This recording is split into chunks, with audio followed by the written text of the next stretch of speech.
variado y muy rico en eventos. Comienza hoy en el ámbito de la Universidad Nacional de San Luis la Semana del Periodismo y la Comunicación, que organiza un proyecto de investigación de la Facultad de Ciencias Humanas, que es Entornos Digitales de Comunicación y Educación en Contexto de Desarrollo. Las actividades tienen como finalidad, muchas de ellas, la capacitación. Yo inscribo en esto también la presentación de un libro cuya aparición hemos visto con interés, que es Cazadores de Noticias, de Fernando Ruiz. Fernando Ruiz ha historiado la actividad del periodista en Cazadores de Noticias, libro que va a ser presentado por él esta tarde a las 5 en el microcine de la Universidad Nacional de San Luis. Fernando Ruiz acaba de llegar a San Luis, porque todavía hay aviones que llegan hoy día, porque ya enseguida vamos a hablar de los cambios en la programación de vuelos en San Luis. Fernando Ruiz, le decía, está en San Luis y llegó hace rato. Fernando Ruiz, buen día, gracias por Hola, atenderme. hola, Mario, un gusto hablar con vos. ¿Cómo Bueno, estás? igualmente. Este, Cazadores de Noticias es una historia de la labor del periodista, ¿no? De cómo ha trabajado el periodista en la Argentina a lo largo del tiempo. Sí, exactamente. Es un intento con una estrategia un poco usual de describir la historia del periodismo, pero en vez de hacer una historia, yo diría año por año, he tomado 6 fotos a la historia del periodismo y las he ido comparando. Entonces, cada foto es un día en la vida de un periodista en distintos momentos de la historia. Por ejemplo, el año de la batalla de Maipú, en Ah, 1818, el ajá. año de la fiebre amarilla en Buenos Aires. Entonces, finalmente termino describiendo como si fuera una especie de etnógrafo, antropólogo, cómo funcionaba el periodismo en ese momento histórico. Y a partir de ahí comparo, hasta hoy, 6 momentos históricos. Entonces no es algo que va año por año, sino que son simplemente 6 fotos puestas para poder describir qué cambia y qué no cambia en la historia del periodismo. Bueno, ¿por qué 1818? Batalla en Maipú y 1871. Exactamente, esas son las ¿Por qué? primeras fechas. Porque en primer lugar, porque como el libro iba a salir en el 2018, 1818 eran dos siglos exactos. Y además, porque ya en 1818 teníamos un periodismo que se desarrollaba. O sea, no podíamos tomar fechas anteriores que estaba recién incipiente, sino que en 1818 ya había una especie de práctica periodística instalada. Entonces, en ese momento ya había una especie de posibilidad de reflejar lo que estaba pasando, que ya estaba más consolidado, ¿no? Era un año extraordinario, pues el año de batalla de Maipú, gobierna Pueyrredón, hay un montón de conspiraciones en Buenos Aires, como siempre, ¿no? Pero en este caso la victoria de San Martín termina con todas las conspiraciones, ¿no? Ujú. Bueno, ¿y qué hay de común entre las seis fotos? 1818, 1871, 1919, 1943, 1989, 2018. Lo que hay de común, en primer lugar, es que una sensación de velocidad, una sensación de que el periodista está acelerando la historia, de que es un factor que genera cierta hasta banalización de la historia por la velocidad que le pone a los acontecimientos. El propio periodista siente que vive una vida urgente que no le permite disfrutar en profundidad la vida. O sea, la misma sensación que puede tener un periodista de 2018 y 2019, lo tenía un periodista en 1818, donde vivíamos, en este caso, yo trabajo sobre la ciudad de Buenos Aires, y era una ciudad de 60, 70 mil habitantes, donde un periodista podía tardar 3 minutos, 4 minutos entre la casa de gobierno, su casa y la imprenta, ¿no? Sin embargo, tiene la misma sensación de urgencia que hoy un ¿Siempre le faltaba periodista puede tener. tiempo? ¿Siempre le Siempre faltó le el tiempo faltaba al tiempo, periodista? siempre no tenía tiempo para corregir los textos, decían cosas que son típicas de un periodista de hoy. Ajá. ¿Y la cuestión de las familias? ¿La relación con las familias? Claramente, porque por ejemplo, un periodista de 1818 era un periodista que incluso podía tener esclavos en su casa.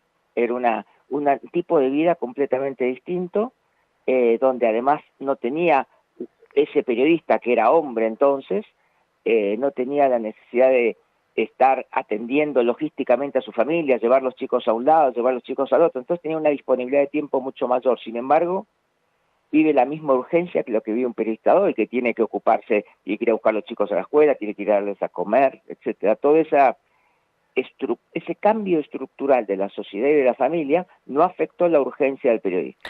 ¿Pudiste estudiar si, digamos, los conflictos que la profesión te traslada y genera en el ámbito familiar, por la ocupación, por eso de que el periodista trabaja las 24 horas, en realidad, aunque esté 8 sentado, etcétera?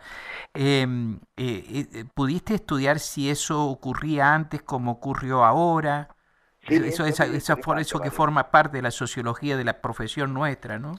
Eso es bien interesante, porque a su vez es una familia también sin intimidad, es una familia pública, y entonces había editores del siglo XIX que recibían las quejas de su familia, porque su familia pasaba a ser una familia pública, una familia sin intimidad. Y ya de por sí rápidamente empieza, ya a principios del siglo XX, esta idea donde los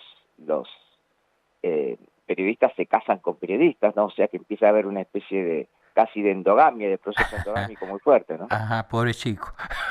Y se separan y se vuelven a casar, ¿no? Con otros periodistas. Que sigue la endogamia, se refuerza la endogamia. Este, sabes que, bueno, cuando yo veo que una de tus fotos, una de tus momentos que tomas en el libro es 1818, ¿no? Sí, Yo pensaba en el periodismo que en la Argentina se venía desarrollando hasta entonces y que nosotros así rápidamente ubicamos primero con la Gaceta de Buenos Aires, aunque viene de un poco antes en realidad, y las claro. características del periodismo también en la década del 1820, 1830, que es absolutamente comprometido con, digamos, las ideas políticas, era una disputa política la que había, ¿no? El Sin papel duda. político del periodismo ya lo sabemos, ha estado siempre, pero digamos, Exacto. de aquel periodismo poco objetivo, te diría, Sí, a sí, este por supuesto. periodismo militante que hemos vivido y estamos viviendo, ¿le ves similitudes, le ves diferencias? ¿Cómo lo ves? Yo te diría, Mario, que a mí me parece en una visión de la historia que la novedad en la Argentina no es el periodismo militante, sino el periodismo profesional. Es decir, que lo que ha ido desarrollándose con más dificultad Ajá. y con islas, con esfuerzos aislados, es el periodismo profesional, en un gran océano de periodismo militante que comienza en el siglo XIX, ¿no? Ajá. Vos ves eso, entonces, como Claro, claro. Lo que más novedoso es el periodismo profesional. El periodismo militante es una continuidad. y cuándo ubicas, en qué momentos de estas fotos ubicas el periodismo profesional? Empieza a surgir a partir de fines del siglo XIX en algunos espacios donde empieza a haber los medios ya empiezan a ser fuentes de generación de dinero. O sea, mira qué cosa que a veces parece contradictoria, ¿no? Cuando los medios se vincularon con el mercado y pudieron independizarse de grupos políticos, empezaron a desarrollar un periodismo profesional. Es decir, fue la vinculación con el mercado lo que les dio una plataforma para poder desarrollar algunos, ¿no? Algunos medios, un periodismo profesional. Y después, hacia principios del siglo XX, la influencia del periodismo anglosajón empieza a generar un impacto fuerte en algunos medios y empieza a desarrollarse un periodismo profesional, pero que con la dificultad de la construcción democrática eso siempre se complica, ¿no? O sea, el periodismo profesional va asociado a la construcción democrática. Y el siglo XX en la Argentina, como vos sabés, Mario, fracasamos muchas veces en la construcción democrática y por lo tanto cada fracaso era también un retroceso para el periodismo profesional. Ujú. Y para el periodista, el hecho de, por ejemplo, las modernas tecnologías, las nuevas plataformas para difundir su trabajo, le inciden al periodista o le da lo mismo o crees que es lo mismo los que vivimos la etapa del papel a los que están viviendo intensamente ahora el desarrollo periodístico en otro sostén, en otro medio que es la web? No, yo ¿Crees creo, que Mario, eso tiene incidencia? Mario, yo creo, y vos que también sabés y estudiás periodismo de investigación, sabes el impacto extraordinario que son las nuevas herramientas. Es como cuando uno cambia el auto, ¿viste? Con el auto nuevo empezás a ver cosas extraordinarias, empezás a tocar botoncitos que te parecen una cosa maravillosa. O sea, no cambia lo esencial. En el periodismo siempre manda la información finalmente, no las plataformas, ¿no? Pero claramente te da una cantidad de posibilidades de hacer mejor periodismo como nunca en la historia, ¿no? O sea, como siempre, la clave va a estar en unir las competencias clásicas, las competencias de siempre, las competencias de buscar la información, de refinarla, de tener sensibilidad comunitaria, pero aprovechando las nuevas plataformas. Esa va a ser la clave del futuro, ¿no? ¿Y lo que va a ser permanente, qué será?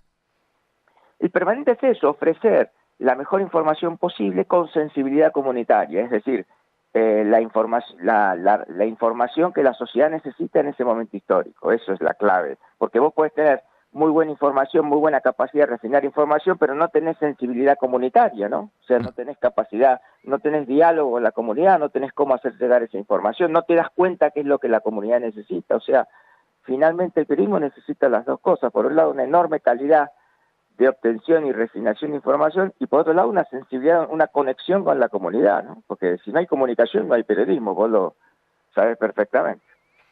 No hay que ser periodista de escritorio, ¿no? No, bueno, pero eso ha crecido mucho, ¿no? Eso desgraciadamente, y está frustrando mucho, yo veo que está frustrando a muchos profesionales, con razón, ¿no? Fernando Ruiz, te agradezco que me hayas atendido. Te deseo una felicísima estadía en San Luis. Muchas gracias, Mario, un abrazo grande. Que estés muy bien, hasta esta tarde. Fernando Ruiz, autor del libro Cazadores de Noticias, que se presenta esta tarde en el ámbito de la Universidad Nacional de San Luis en el Microcine a las 5 de la tarde. Estuvo esta mañana aquí en Nada Secreto en Radio Universidad.